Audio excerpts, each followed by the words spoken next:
Assalamualaikum warahmatullahi wabarakatuh. Apa kabar kakak semuanya? Semoga tetap sehat dan tetap semangat belajar dari rumah.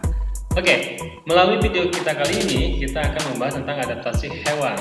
Tapi di part yang pertama ini kita fokus untuk membahas tentang bagian morfologinya saja, yaitu bentuk tubuh dan alat tubuh.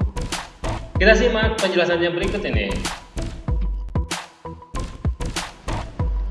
Yang pertama, morfologi bentuk paruh. Nah, paruh ini hanya ada di apes ya kak ya, baik atau burung yang kita kenal. Bentuk paruhnya itu berbeda-beda disebabkan karena mereka beradaptasi dengan jenis makanannya.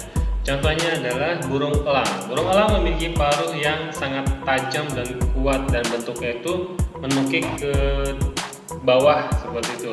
Fungsinya adalah untuk mencabik-cabik daging mangsanya. Kemudian ada burung pipit. Burung pipit dan burung ayam memiliki bentuk paruh yang rada sama ya kayak, karena mereka makanannya adalah berupa biji-bijian atau makanan yang lunak ya. Burung pipit juga memakan buah seperti buah pisang, buah yang lunak-lunak. Kemudian ada burung pelatuk.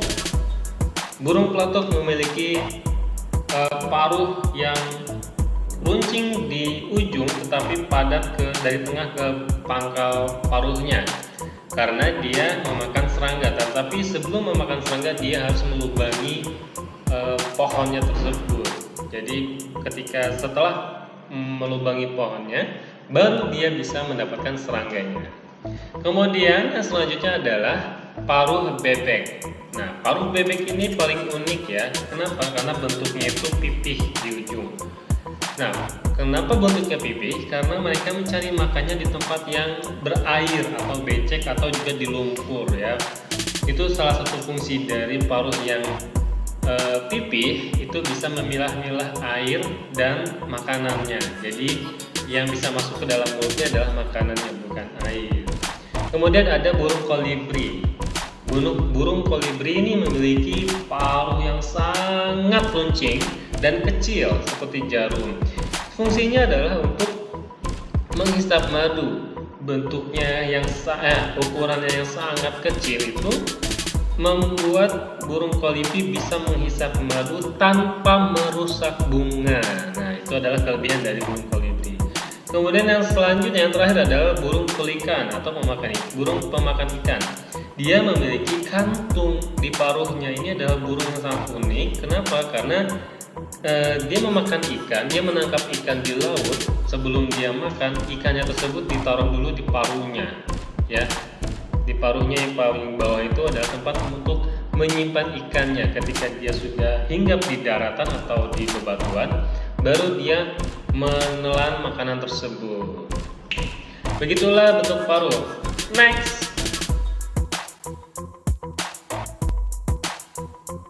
Selanjutnya ada morfologi bentuk kaki ya. Bentuk tadi paruhnya, sekarang kakinya. Bentuk kakinya itu mereka bermacam-macam, disesuaikan dengan fungsi tempat mereka masing-masing ya. Contohnya yang pertama, gambar pertama adalah bentuk kaki burung untuk pejalan kaki. Berarti burung ini dia lebih sehari-harinya berada di darat seperti ayam, terus burung unta ya.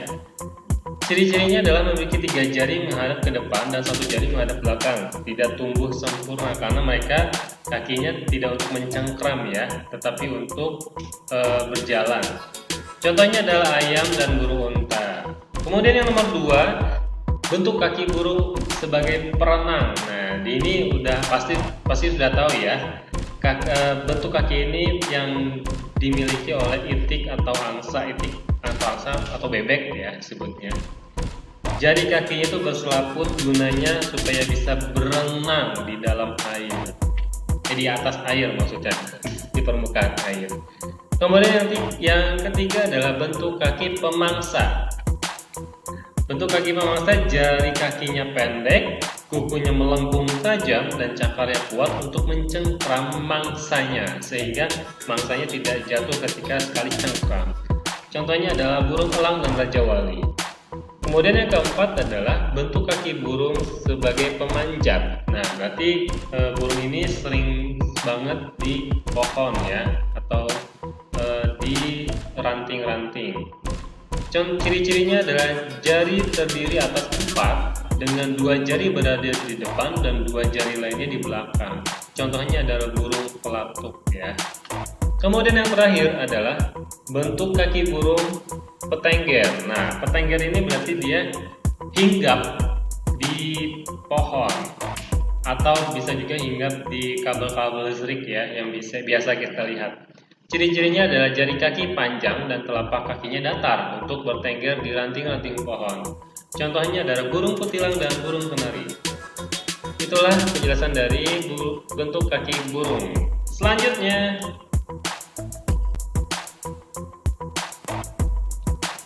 berikutnya adalah morfologi bentuk mulut serangga. Oke, di sini sudah ada 5 bentuk mulut serangga. Yang pertama adalah tipe serangga pengunyah. Nah, tipe serangga pengunyah ini dia selain mengunyah dia juga bisa menggigit ya. Alat mulutnya dilengkapi dengan rahang atas dan rahang bawah yang sangat kuat untuk mengunyah daun-daunan. Contohnya adalah mulut belalang dan jangkrik.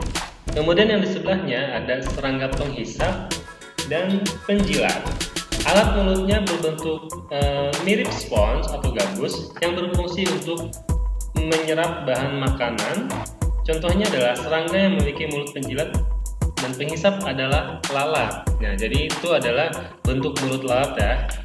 Kemudian yang di sebelahnya adalah serangga penghisap. Nah, serangga penghisap ini dia juga mengunyah juga ya. Pada tipe ini memiliki salah satu alat mulut yang menyerupai lidah yang panjang dan berguna untuk menghisap makanan berupa nektar dari bunga. Contohnya adalah lebah dan kumbang ya. Kemudian di sebelahnya ada tipe serangga penghisap penusuk. Ya. Alat mulutnya berbentuk agak runcing, bentuknya runcing, tajam dan panjang ya, sehingga dia bisa menusuk bagian di tempat makannya, dia menusuk dan menghisap. Contohnya adalah nyamuk. Nyamuk menggunakan mulutnya untuk menusuk kulit manusia, kemudian menghisap darah. Jadi, selain mulutnya berfungsi sebagai penusuk, juga berfungsi sebagai penghisap. Yang terakhir ada tipe serangga penghisap dan penusuk.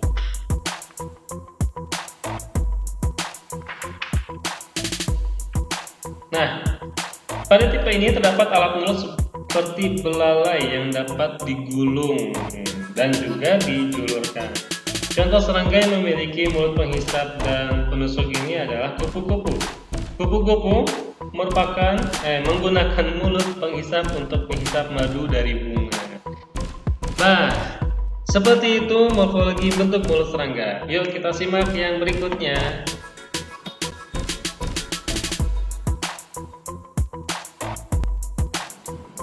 Berikutnya adalah morfologi yang lain yang spesial yang terdapat pada beberapa hewan, yaitu punuk panah unta. Unta hidup di daerah padang pasir yang kering dan gersang. Oleh karena itu, bentuk tubuhnya disesuaikan dengan keadaan lingkungan padang pasir. Nah, fungsi dari punuk unta itu adalah sebagai tempat cadangan air. Jadi ketika untanya sedang kehausan, dia akan mengambil air yang berada di punuknya. Kemudian yang sebelahnya adalah bentuk telinga kelinci. Di situ kelincinya jenis kelinci gurun ya, di mana kelinci gurun mempunyai telinga yang besar untuk mendinginkan tubuhnya Pada saat darah kelinci tersebut mengalir melewati telinga, maka darah akan melepaskan panas ke sekelilingnya. Kemudian yang di bawahnya adalah ada terenggiling ya. Itu ada gambar moncongnya terenggiling.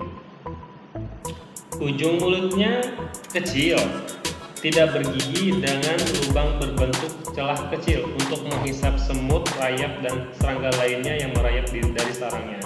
Hewan ini juga mempunyai lidah panjang dan bergetah yang dapat dijulurkan jauh keluar mulut untuk menangkap serangganya.